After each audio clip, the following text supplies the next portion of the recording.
à tous, je vous retrouve pour vous faire la présentation de l'oracle de l'esprit animal de Colette Baron-Reid qui est enfin traduit en français. Il sort ici le 4, donc demain. Je suis trop contente. Bon, je l'avais en anglais, enfin je l'ai toujours en anglais évidemment, mais en français il va être encore mieux. Alors, je vais décider de vous faire une petite comparaison des deux. Comme ça, si vous avez la version anglaise, vous verrez si vous avez envie de craquer pour la version en français ou pas. Voilà, voilà. Donc, voilà pour les deux coffrets. Celui en français est un petit peu plus grand. L'image est pareille. Donc, les illustrations sont de Jenna Della Grottaglia, comme souvent avec les oracles de Colette Baron-Reid. Voilà, voilà. Voilà, on va regarder le dos. Voilà. Je vais vous lire ce qui est écrit au dos. L'oracle de l'esprit animal. Nous sommes connectés les uns aux autres dans une conscience unifiée qui relie chaque être vivant sur cette terre. Ainsi, les animaux sont les alliés de notre âme. Ils sont auprès de nous maîtres et guérisseurs sacrés. Dans ce coffret, vous découvrirez 68 cartes magnifiquement illustrées, chacune représentant l'esprit d'un animal, insecte, poisson, oiseau, chien, chouette, sous sa forme spirituelle et mystique. Chaque animal possède un symbolisme archétypal et nous invite à profiter de sa sagesse pour mieux gouverner notre vie, aller au-delà des limites arbitraires et être à l'écoute de notre potentiel infini. Dans le livre explicatif de 250 pages, vous trouverez la signification des cartes ainsi que les messages pratiques et inspirants pour votre vie au quotidien. Les esprits des animaux ont beaucoup à partager et les secrets de leur langage oublié sont maintenant à votre disposition. Voilà, c'est en grande partie pour ça que c'est génial qu'il a été traduit en français, parce qu'il y a un gros guidebook de 250 pages, 254 pages, et en anglais, je l'ai un peu moins utilisé parce que j'ai pas toujours le temps de traduire, donc je suis trop curieuse de voir ce que ça va donner en français. Donc il est paru aux éditions Exerce chez Très Daniel et il est au prix de 26 €. Alors, j'ai vu directement ici, c'est très comique, il est dans une jaquette comme ça. Voilà, qu'on peut enlever et puis on a la boîte. Bon, je sais pas si je vais... Oh, c'est beau les couleurs. Si je vais spécialement le laisser dans... Peut-être, oui, peut-être. Ici, c'était une boîte qui s'ouvrait comme ceci, voilà. Une boîte cloche, ici. Ah, elle s'ouvre hyper facilement. À l'intérieur, c'est dans les tons rose saumon. Très joli. Ben, écoutez, le guidebook est... Ouais. Quasiment identique. Oh, c'est très joli le dos en français. J'aime beaucoup, beaucoup. Bon, du coup, on va d'abord regarder les guidebooks et je sortirai les petites cartes après. Bon, l'anglais, je ne vais pas spécialement vous le montrer. Je vais déjà vous mettre plus près. Voilà. Alors, un sommaire, voilà. Toutes les cartes. Bienvenue à vous, chercheurs. Une introduction. Comment utiliser les cartes de l'oracle, l'objectif des cartes. Je suis tellement contente de l'avoir en français celui-là. C'est un jeu que j'adore les illustrations. À propos des esprits des animaux et leur signification. Et j'aime tellement les animaux en plus. Je suis trop contente. Comment travailler avec l'oracle de l'esprit animal. Voilà, les tirages.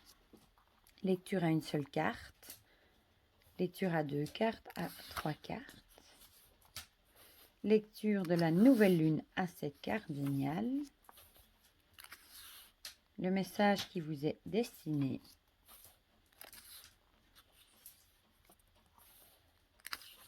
Il y en a du texte. Et puis on passe aux cartes avec leur message et leur signification. Alors, il est en noir et blanc. La carte est reprise ici. Avec le nom de la carte, le petit mot-clé qui est repris sur la carte. Et alors, on a le texte. Et on a beaucoup de texte. On a message de protection. Voilà, et on a ça pour toutes les cartes. Je vous en tirerai une à la fin. Et on lira le message ensemble. Comme ça, vous aurez une idée. Et voilà, j'adore ce dos. Il est magnifique. Vraiment. Bon, le guidebook, on va le mettre de côté. Je vais sortir les cartes de la version anglaise ici à gauche. Voilà. Et la version française à droite. Bon, le dos est... Non, pas tout à fait identique. Je vais vous mettre comme ça, si vous verrez mieux d'au-dessus, je pense. Hein. Non, pas tout à fait. Ici, la petite bordure est différente. Elle est plus grande. Ouais, mais c'est très joli. Bon, ça y ressemble. Hein. Là, les tranches en anglais étaient neutres. Ici, j'ai pas encore vu. Elles sont dorées. Voilà. Tac, tac. Ah, ici, c'est un fini gloss. Ici c'était un fini mat et elle glissait pas spécialement bien. On voit les couleurs sont différentes aussi. Ouais. J'aime mieux alors. J'aime mieux en français. Ouais.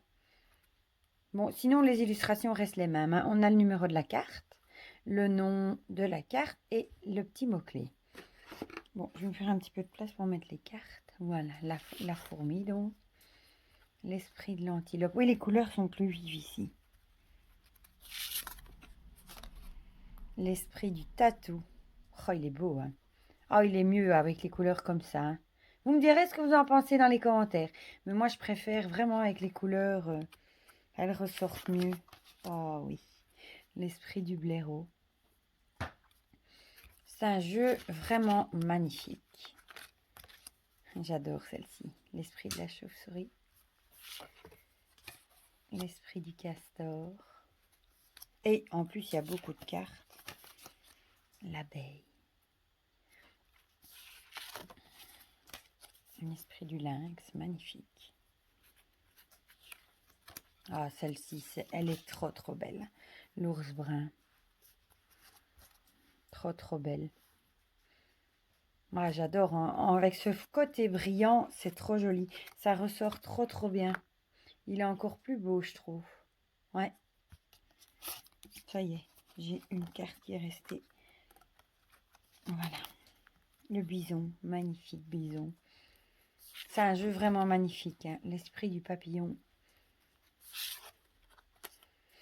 L'esprit du canari. J'aime beaucoup aussi. Bon, on n'a pas dû attendre trop longtemps pour qu'il soit traduit celui-ci. L'esprit du chat. On dirait mon petit Garfield, un petit peu. Le caméléon, magnifique caméléon. La vache.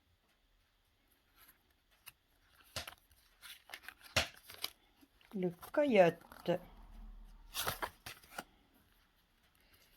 Ah oui, j'ai pas dit. La qualité, elle est top aussi. Hein. Ouais. Elles sont un peu moins rigides en français, je dirais. Bien que non. Pareil. Pareil. Le corbeau, magnifique corbeau. Il est sublime.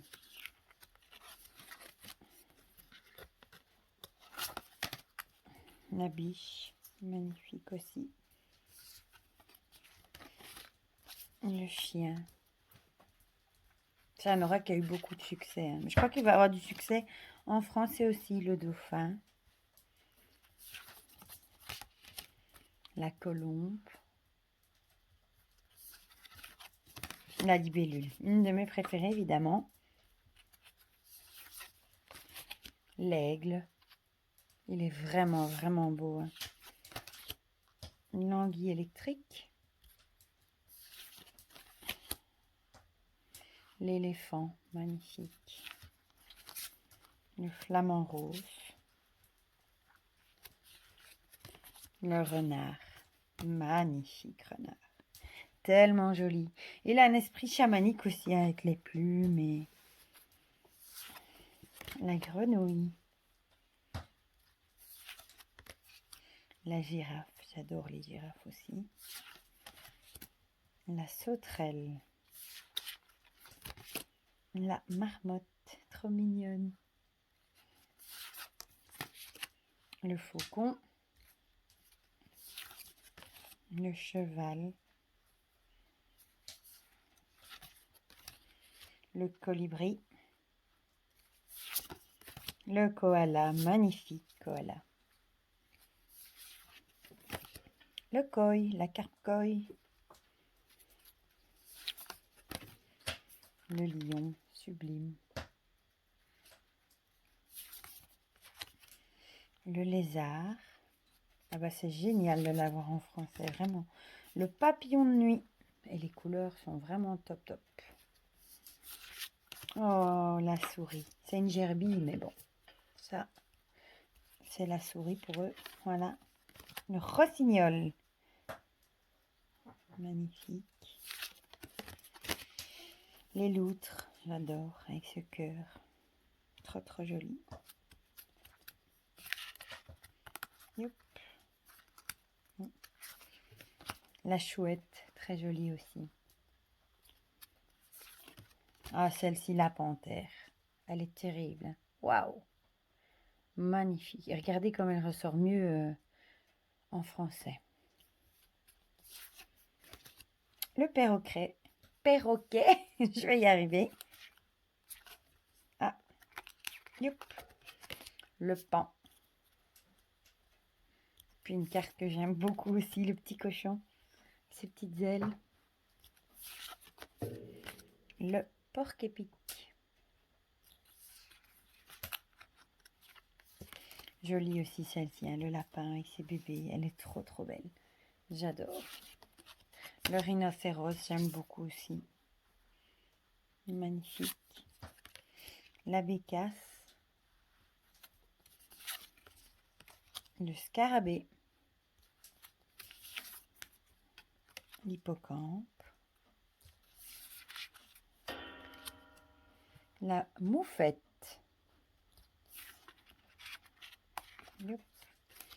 Le serpent. L'araignée. Elle ressort mieux aussi. Oh, l'écureuil, il est tellement beau. Ah oui, j'adore aussi. Le cerf. Celle qui est sur la boîte. Hein. Magnifique cerf. L'étoile de mer. Le magnifique cygne. Il y a toujours ces mandalas là derrière. C'est très joli. Le dindon.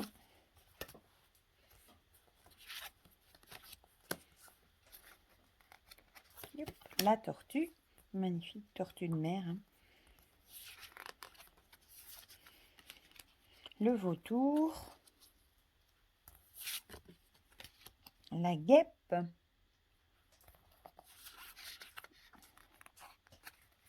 Décidément, voilà. Celle-ci aussi est magnifique. Hop, la baleine. Sublime. J'adore. Le corbeau blanc. Tout mignon. Le magnifique loup.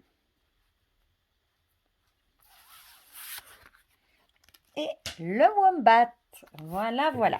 Bon, je vais les mélanger. Je vais peut-être vous remonter un tout petit peu, histoire de ne pas taper dans mon pied en mélangeant, parce que ça, c'est le genre de choses que j'oserais tout à fait faire. On va mélanger et on va lui demander un petit message pour nous. Un petit conseil, un petit message. Ah, elle se mélange super bien, comparé à la version anglaise qui ne se mélangeait pas bien du tout.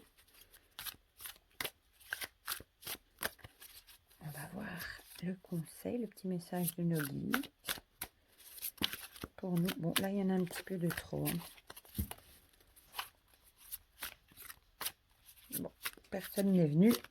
Alors, on va tirer. Hein. Voilà. Celle-ci. Yop. Le flamant rose. Je vais vous la mettre ici. Accepter l'entre-deux. Alors, dans le guidebook, qu'est-ce qu'on va nous en dire? Je vais la mettre par là, comme ça vous verrez les deux. Voilà, voilà. Je vais peut-être vous rapprocher un tout petit peu. Voilà, comme ça vous voyez tout mieux. Voilà, vous m'excuserez, j'ai dû mettre pause. C'était mon téléphone fixe et comme d'habitude, c'était encore de la publicité. Voilà, voilà. Donc, l'esprit du flamant rose. Accepter l'entre-deux. Le message de l'oracle. L'esprit du flamant rose trouve facilement son équilibre car il sait discerner ce qui était et ce qui sera. Et sait rester fermement campé sur ses positions face à l'incertitude. Vous pouvez être informé par ce qui est advenu dans le passé et faire des projets pour un avenir encore indéterminé. Mais ne résistez pas à l'appel de l'esprit du flamant rose à être pleinement présent, ici et maintenant. Là où la véritable magie a lieu. En ayant un pied dans la vie, dont vous vous éloignez, et un pied dans l'avenir, tout en étant celui qui dirige votre vie selon vos intentions les plus élevées. Vous devez faire la paix avec le fait de n'être pleinement nulle part. Acceptez l'entre-deux.